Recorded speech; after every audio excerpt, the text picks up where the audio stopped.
All right, let's talk about oxidation reduction reactions. These are not so affectionately known as redox reactions. These are not a favorite of mine, but I learned how to do them, and so you can too. So when we've been dealing with balancing equations and stoichiometry calculations, we're dealing with mass. We're talking about, atoms and things that are masses that are changing.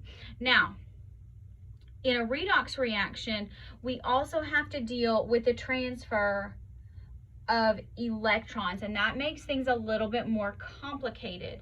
Now, in this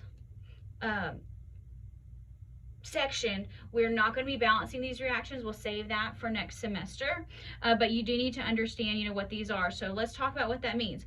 Oxidation is the loss of electrons.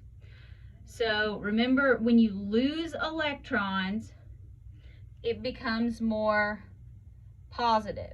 You have more positive charges than negative charges.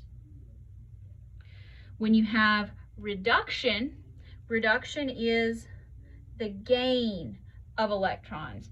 When you gain electrons, you have more electrons than protons, so it becomes more negative. Now, how do you figure this out? How do you remember that oxidation, what the difference between oxidation and reduction? You use this handy mnemonic called oil rig.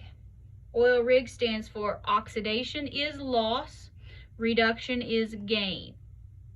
That's how I've always learned it, and we'll use that several times. So this is just an introduction to redox, and we're about to get into how to actually start the process of dealing with these types of reactions.